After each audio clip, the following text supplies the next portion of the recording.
안녕하세요. 백년 선생입니다. 오늘 제가 여러분께 전해드릴 이야기는 한 아버지의 고백입니다. 40년이라는 긴 세월 동안 딸을 찾아 헤맨 한 남자의 이야기죠. 하지만 이 이야기는 단순한 감동 스토리가 아닙니다. 가족이라는 이름 아래 숨겨진 잔혹한 진실과 시간이 만들어낸 오해, 그리고 예상치 못한 반전이 기다리고 있습니다. 과연 이 이야기에서 진짜 피해자는 누구일까요? 그리고 진정한 가족이란 무엇일까요? 자, 그럼 시작해 보겠습니다. 법정에서 그녀를 처음 본 순간 내 심장은 멈춰버렸다. 40년이 흘렀지만 그 눈빛만은 여전했다. 어린 시절 내 무릎 위에서 동화책을 읽어달라고 조르던 그 맑은 눈동자. 하지만 지금 그 눈에는 차갑기 그지없는 증오만이 가득했다. 피고인 김성호 일어서십시오. 판사의 목소리가 메아리 치는 법정에서 나는 떨리는 다리로 겨우 일어났다. 63세의 내 몸은 이미 세월의 무게를 견디기 힘들어했지만 정작 무거운 건 내 가슴이었다. 저 앞에 앉아 있는 원고인이 바로 내 딸 김지영이었으니까. 피고인은 1983년 12월 당시 5세였던 친딸을 유기한 혐의로 기소되었습니다. 검사의 기소장 낭독이 시작되는 순간 나는 40년 전 그날로 돌아갔다. 1983년 12월의 어느 추운 밤, 내가 평생 후회할 선택을 했던 바로 그날 말이다. 그때 나는 26살이었다. 공장에서 일하는 평범한 노동자였고 아내 순이와 5살 난 딸 지영이와 함께 판잣집에서 살고 있었다. 가난했지만 행복했다. 특히 지영이는 내 삶의 전부였다. 아빠, 오늘도 동화 읽어줘요. 그래, 우리 공주님. 아빠가 읽어줄게. 매일 밤 지영이를 무릎에 앉히고 동화책을 읽어주는 시간이 내겐 천국이었다. 아이는 항상 같은 이야기를 좋아했다. 헨젤과 그레텔. 숲에서 길을 잃었지만 결국 집으로 돌아오는 그 이야기를. 1983년 가을, 우리 가족에게 큰 시련이 찾아왔다. 내가 다니던 공장이 부도가 나면서 하루아침에 실직자가 된 것이다. 밀린 월급도 받지 못한 채 우리는 곧바로 생계 위기에 직면했다. 여보, 어떡하죠? 지영이 분유값도 없는데. 순이는 매일 밤 울었다. 나 역시 새벽부터 밤까지 일자리를 찾아 헤맸지만 83년의 경기 침체 속에서 변변한 일자리를 찾기란 하늘의 별 따기였다. 한 달이 지나고 2달이 지나도 상황은 나아지지 않았다. 집세를 못 낸 지 이미 석 달째 집주인은 매일 찾아와 당장 나가라고 소리쳤다. 전기도 끊겼고 수도도 끊길 위기였다. 아빠, 배고파요. 지영이의 그 작은 목소리가 내 가슴을 찢어 놓았다. 5살짜리 아이가 배고프다고 말할 때의 그 절망감을 부모가 된 사람이라면 알 것이다. 그러던 어느 날 순이의 언니 영희가 찾아왔다. 영희는 결혼해서 미국에 살고 있었다. 성우야, 이래서야 되겠니? 미국으로 와. 내가 일자리 하나 구해줄 수 있어. 하지만 문제가 있었다. 비자 문제 때문에 당장은 나 혼자만 갈 수 있다는 것이었다. 절대 안 돼요. 지영이를 두고 갈 순 없어요. 순이는 단호했다. 나 역시 마찬가지였다. 딸을 두고 어떻게 혼자 떠날 수 있단 말인가? 하지만 현실은 더욱 가혹해져만 갔다. 집주인은 결국 강제 퇴거 명령을 내렸고 우리는 정말로 길거리에 나앉을 위기에 처했다. 지영이는 영양실조로 자주 아팠다. 성우야, 정말 마지막 기회야. 영희는 다시 한번 설득했다. 그리고 그때 순이가 입을 열었다. 여보, 그냥 가요. 여기서 이러고 있으면 우리 모두 죽어요. 1년만요. 1년만 가서 돈 벌어오세요. 그렇게 해서 나는 평생 후회할 결정을 내렸다. 1983년 12월 15일 나는 부산항에서 미국으로 떠나는 화물선에 몸을 맡겼다. 떠나는 순간까지도 지영이는 내가 정말 떠나는 줄 몰랐다. 아빠, 언제 와요? 곧 올게. 우리 공주님, 엄마 말씀 잘 듣고 있어. 그때 지영이가 나에게 건넨 것이 하나 있었다.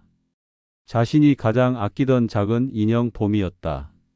아빠, 봄이도 같이 데려가세요. 봄이가 아빠를 지켜줄 거예요. 고마워, 우리 공주님. 아빠가 봄이와 함께 열심히 일해서 금방 돌아올게. 그것이 내가 딸에게 한 마지막 약속이었다. 그리고 그 약속을 나는 지킬 수 없었다. 미국 생활은 지옥 그 자체였다. 불법 체류자로서 늘 단속의 공포에 시달려야 했고, 언어도 통하지 않는 곳에서 하루에 16시간씩 일해도 겨우 먹고 살 정도였다. 그래도 희망은 있었다. 한국에 있는 가족들 생각이 나를 버티게 해주었다. 매달 송금을 보내고 편지를 썼다. 순이에게서도 답장이 왔다. 지영이가 매일 아빠 언제 오냐고 물어요. 빨리 와주세요. 그런 편지를 받을 때마다 나는 더욱 열심히 일했다. 그런데 6개월이 지난 어느 날 순이에게서 편지가 오지 않았다. 처음에는 별일 아니라고 생각했다. 하지만 한 달이 지나고 2달이 지나도 소식이 없었다. 그러다가 1년이 지난 1984년 12월 드디어 소식을 들을 수 있었다. 하지만 그것은 내가 원하던 소식이 아니었다. 순희 씨가 재혼했다고 하네요. 같은 고향 출신으로 미국에 와 있던 김 아저씨가 전해준 소식이었다. 순희 씨가 다른 남자와 재혼했다는 얘기가 고향에 돌고 있어요. 그리고 지영이도 그 남자의 성을 따라서. 그 순간 내 세상이 무너져 내렸다. 나는 그 자리에서 쓰러져 병원에 실려가야 했다. 퇴원 후에도 나는 정상적인 생활을 할 수 없었다. 매일 술에 취해 지냈고 일도 제대로 할 수 없었다. 나를 구해준 건 같은 처지의 한국인 교포들이었다. 그들의 조언에 따라 나는 미국에 머물기로 결정했다. 하지만 마음속 한편으로는 언젠가 반드시 딸을 찾겠다고 다짐했다. 그 후로 20년이 흘렀다. 나는 미국에서 조그만 한 식당을 운영하며 살았다. 결혼은 하지 않았다. 여전히 내 마음속에는 순이와 지영이가 있었으니까. 2004년 나는 드디어 한국행을 결심했다. 50대가 되어서야 고국 땅을 다시 밟은 것이다. 그리고 그때부터 본격적으로 딸을 찾기 시작했다. 하지만 세상은 많이 변해 있었다. 나는 사설 탐정까지 고용해서 딸을 찾으려 했지만 쉽지 않았다. 임지영이라는 이름으로 등록된 사람이 너무 많습니다. 게다가 재혼으로 성이 바뀌었을 가능성도 있고. 찾기는 거의 불가능에 가까웠다. 하지만 나는 포기할 수 없었다. 그렇게 또 10년이 흘렀다. 2014년 나는 이미 환갑을 넘긴 노인이 되어 있었다. 그런데 그해 기적 같은 일이 일어났다. 아버지, 찾았습니다. 탐정이 흥분한 목소리로 전화를 걸어왔다. 임지영 씨를 찾았습니다. 현재 서울에서 살고 있고 결혼해서 아이들도 있습니다. 31년 만에 드디어 딸의 소식을 들을 수 있었다. 하지만 기쁨도 잠시, 탐정은 충격적인 이야기를 더 들려주었다. 그런데 아버지, 김지영 씨가 아버지에 대해 좋지 않은 감정을 갖고 있는 것 같습니다. 지영이는 자신을 버린 아버지를 평생 원망하며 살아왔다는 것이었다. 어머니 순이로부터 들은 이야기는 이랬다. 너 아빠는 우리를 버리고 미국으로 도망갔어. 다시는 돌아오지 않을 거야. 나는 그래도 딸을 만나고 싶었다. 오해를 풀고 싶었다. 하지만 직접 찾아갈 용기는 나지 않았다. 대신 편지를 썼다. 지영아, 아빠야. 31년 만에 편지를 쓴다. 미안해, 정말 미안해. 그 편지에는 내가 겪었던 모든 일들을 담았다. 그리고 지영이가 어렸을 때 아끼던 인형 보미도 함께 보냈다. 31년 동안 내가 간직해온 그 인형을. 하지만 답장은 오지 않았다. 한 달이 지나고, 두 달이 지나고, 1년이 지나도 아무 소식이 없었다. 그래도 나는 포기하지 않았다. 계속해서 편지를 보냈다. 때로는 딸의 집 근처에서 멀리 바라보기도 했다. 저게 내 딸이구나. 저렇게 예쁘게 컸구나. 35살이 된 지영이는 여전히 아름다웠다. 그런데 2018년 내가 상상도 못한 일이 일어났다. 지영이가 나를 법정에 세운 것이다. 유기죄로. 첫 번째 공판날 나는 떨리는 마음으로 법정에 섰다. 그리고 그곳에서 35년 만에 딸과 마주했다. 피고인은 경제적 어려움을 이유로 미국으로 도피하면서 미성년인 딸의 양육 의무를 방기했습니다. 검사의 기소장 내용은 충격적이었다. 내가 딸을 찾기 위해 노력했던 모든 것들이 오히려 딸에게는 고통이었다는 것인가? 피고인은 이에 대해 어떻게 생각하십니까? 판사의 질문에 나는 대답할 수 없었다. 죄송합니다. 그것밖에 할 수 있는 말이 없었다.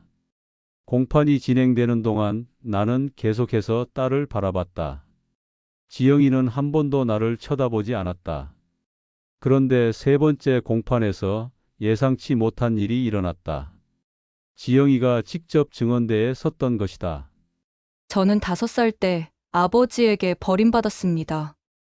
저는 35년 동안 아버지 없이 살아왔습니다. 어머니와 함께 온갖 고생을 했습니다. 지영이의 목소리가 떨리기 시작했다. 그런데 몇 년 전부터 갑자기 편지를 보내기 시작했습니다. 미안하다고, 사랑한다고. 하지만 이미 늦었습니다. 그때 지영이가 말을 멈췄다. 그리고 처음으로 나를 바라봤다. 저는 아버지를 용서할 수 없습니다. 절대로. 그 말이 끝나자 법정에는 침묵이 흘렀다. 나는 그 순간 모든 것을 포기하고 싶었다. 하지만 다음 순간 뜻밖의 일이 일어났다. 그런데 지영이가 다시 입을 열었다. 며칠 전 어머니가 돌아가시면서 마지막 유언을 남기셨습니다. 모든 사람들이 지영이에게 집중했다. 어머니가 말씀하시기를 아버지에 대해 거짓말을 했다고. 아버지는 우리를 버린 게 아니라 우리를 위해서 떠났다고 하셨습니다. 나는 귀를 의심했다. 어머니는 아버지가 미국에서 매달 송금을 보냈다고 하셨습니다. 편지도 계속 보냈다고요.